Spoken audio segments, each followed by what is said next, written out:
करके। और तब देवासुर संग्राम हो गया, देवता और असुरों में संग्राम हो गया। हमारे साथ छल हुआ है, गड़बड़ हुआ, गलत हुआ, कटारे निकल गई, भाले निकल गए, सब अपने अपने पर। और तब क्योंकि देवताओं ने तो अमृत छक लिया था, अमृत पी लिया था, इसलिए देवता धड़ाधड़ भिड़े हुए थे और बेचारे राक्षस मारे जा रहे, क्योंकि उनको अमृत मिले ही नहीं था। और इसका फायदा उठाया उन्होंने भी, चुन चुन के गिन गिन के ढूंढ ढूंढ के सभी राक्षसों को मार डाला। और फिर स्वर्ग में जाकर के बिल्कुल निष्कंटक, वो पहले दिन वाली बात, जैसे कि महाभारत का युद्ध हुआ और आकर के सब निश्चिंत हो गए और बढ़िया आराम कर रहे थे, अश्वत्थामा घुस गया। देवता भी जाकर के, अरे अब तो हमारे शत्रु बचे ही नहीं, अब तो हमने उनको बिल्कुल सिर धड़ से अलग कर दिया, अब तो कोई डर ही नहीं कि कोई कभी हमारे ऊपर जो है आखिर करेगा। तभी मंदराचल पर्वत, जहां भगवान इन राक्षसों के गुरु शुक्राचार्य जी महामृत्युंजय मंत्र का जाप, महामृत्युंजय मंत्र का अनुष्ठान मैंने ऋषि खांडव से लेने गए थे। वहां उनको बोध हुआ, पता चला कि देवताओं और असुरों के बीच में ऐसा ऐसा संधि सामंजस्य हुआ। फिर उसके बाद में देवताओं ने उनके साथ में अनाचार अत्याचार कर दिया और इतने नाराज हुए। वहां से शुक्राचार्य आए और देखा उस रणांगण में कि पूरे के पूरे उनके असुर शिष्य मर गए। और तब इन गुरुदेव ने अपने उस कमंडल से, जिसमें कि महामृत्युंजय मंत्र के जाप से उस जल को सिद्ध करके लाए थे, महामृत्युंजय मंत्र का जल, और उस जल को जैसे ही उन असुरों के मरे हुए बॉडी में छिड़का, वो सब असुर ऐसे आंख मीच करके उठने बैठने लग गए। वहीं पर असुरों का राजा बलि था। बलि ने कहा, गुरुदेव आप? हाँ बलि, ये हुआ क्या? बलि ने पूरी रचना बताई, कहानी बताई। और तब आज असुर गुरु शुक्राचार्य बड़े नाराज हुए कि ये जो देवता हैं ये बड़े स्वार्थी हैं, देवता स्वार्थी हैं। और इन्होंने जो तुमने परिश्रम किया, जो तुम्हारे पहले जो चर्चा हुई थी, निर्णय हुआ था, उसके विरोध में इन्होंने जो अनाचार अत्याचार अघाचार किया, इसको इसका दंड मिलना चाहिए। बलि ने कहा, क्या करें प्रभु, अब ये जो हमारा जीवन था वो तो हम मर गए, लेकिन अब जो जीवन मिला है ये गुरु की कृपा से मिला है, ये आपका आशीर्वाद है। अब हम आपके अधीनस्थ हैं, अब अपने आप को समर्पित करते हैं, अब आप जो आदेश करोगे वो हम करेंगे। और तभी गुरु ने आदेश दिया कि इन देवताओं ने जो एक नंबर के स्वार्थी हैं, किसी का तरक्की बरकत, किसी की उन्नति जो नहीं देख पाते, ये किसी काम के हैं क्या? देख न सकई पराई विभूति, ऊंच निवास नीच करतूती। जो बड़े बड़े महलों में रहते हैं, छोटे लोगों को पनपने नहीं देते, उनकी झुग्गी झोपड़ी में कब्जा कर लेते हैं। यदि कोई नीचे का आदमी थोड़ी सी अपनी बिल्डिंग बना दे तो कहते हैं इसको तोड़ाओ, ये तो हमारे टक्कर का हो जाएगा। ऊंच निवास, बड़े ऊपर गद्दी में बैठते हो, लेकिन तुम्हारी बुद्धि क्या है? नीच करतूती, देख न सकई पराई विभूति। ये देवता कहनाने के लायक है? ये देवता असुरों को जीने नहीं दिया, जिंदा छोड़ देते। तुमने तो अमृत पी लिया था, छोड़ देते कि चलो हमने तो पी लिया, अब जाओ, मार डाला तुमने। कब उन्होंने कहा, तुम जाओ, पूरी आसुरी सेना लेकर के जाओ, ये गुरु का आदेश है, गुरु की शक्ति है, गुरु का जीवन है, तुम जाके उन्हें नस्तनाबूद कर दो। वहां निसंकोच निश्चिंत बैठे हुए थे। जैसे ही आक्रमण हुआ असुरों का, खलबली मच गई। बचने के लिए क्योंकि अपने उन्होंने अस्त्र शस्त्र भी किनारे कर दिए, कोई काम ही नहीं, कोई शत्रु है ही नहीं है ना। अज्र वज्र जो इंद्र के थे, वहां चक्र था, सब किनारे कर दिए थे। और आज असुरों ने इतना पटक पटक के धुन धुन के मारा इनको, और ऊपर से साहब नीचे फेंक दिया। नीचे पटक दिया, क्योंकि ऊपर तो मरे ही नहीं, मरे तो मरे कैसे, हरामखोर अमृत अमृत पिए है तो ना घर के ना घाट के। जब नीचे पटक दिया असुरों ने, बिल्कुल अक्षर से भागवत में लिखा है, जब नीचे पटक दिया तो किसी को मुंह दिखाने के लायक नहीं, क्योंकि अपनी करनी के अपनी करतूत से वो मुंह छुपा रहे थे। जब कोई बड़ा ऑफिसर बड़े रैंक का कोई महात्मा को जब जेल या फलाना होता है तो अपना मुंह छुपाता है, हम इसने पद में थे और हमसे ऐसा घृणित कार्य हुआ, किसी को मुंह दिखाने लायक नहीं।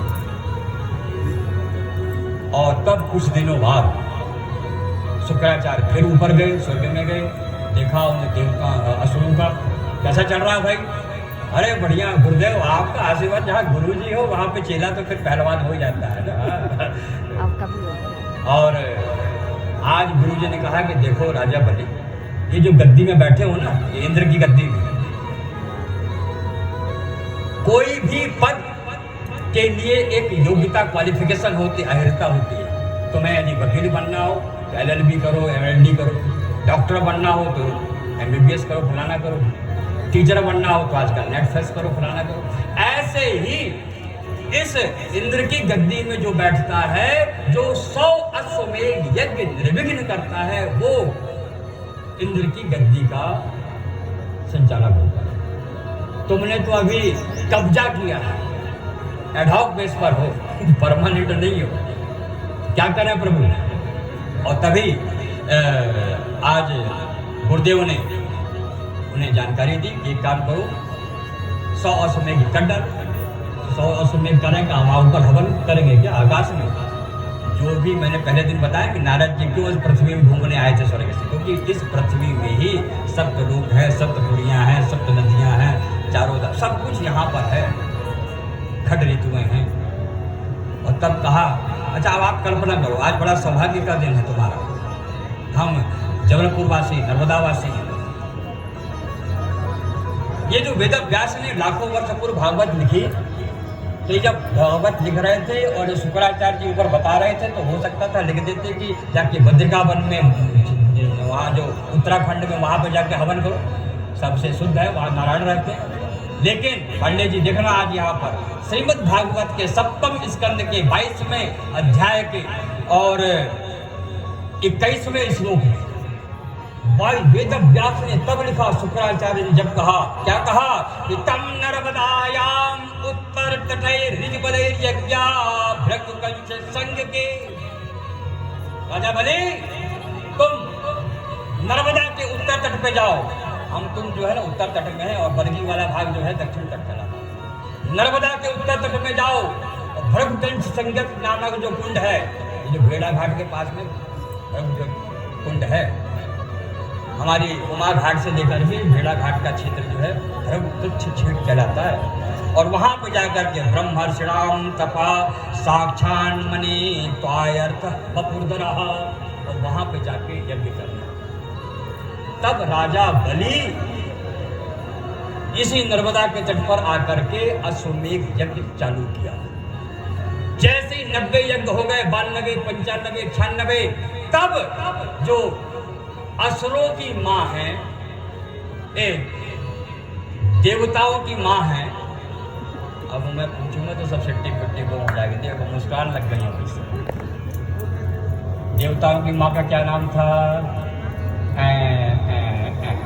गुरु याद तो सुनाते रहो, बस हो गया, हमको क्या करना। दिति और अदिति बताया था मैंने, तो दिति से असुर पैदा हुए और अदिति से, अदिति उसमें आ शब्द जोड़ दो उसमें, तो अदिति से देवता प्रकट हुए।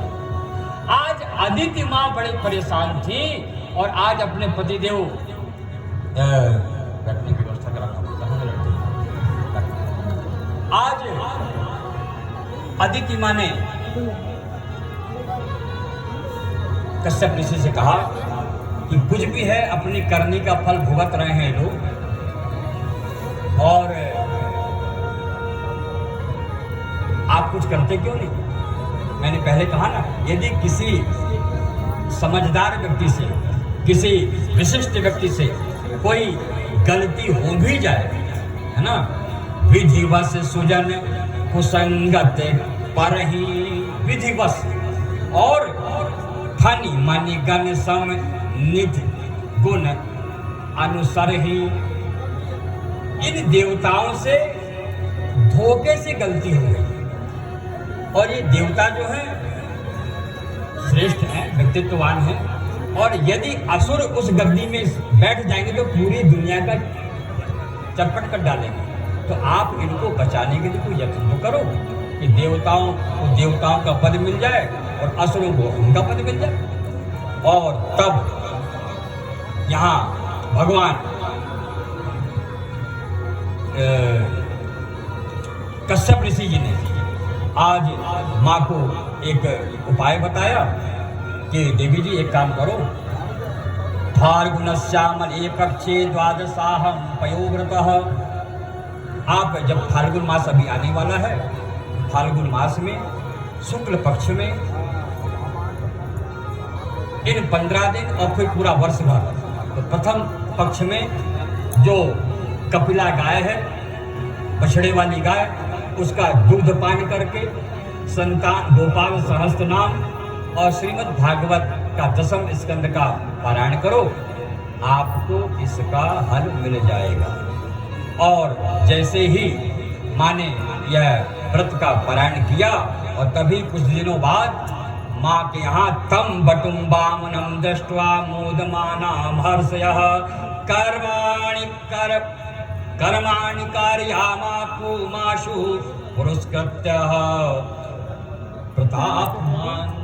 और आज अदिति और कश्यप ऋषि के घर में 52 भगवान के रूप में 52 अंगुल के श्री हरि नारायण प्रकट, बोले 52 भगवान की। और इस तरह जब 52 भगवान प्रकट हुए, वहाँ पर चर्चा बड़ी लंबी है कि वहाँ सभी देवी देवता प्रकट हुए, जात कर्म सप्तऋषियों ने किया। उसी समय उनके गुरुदेव जो बृहस्पति जी हैं वो आए, उनका उपनयन संस्कार हुआ।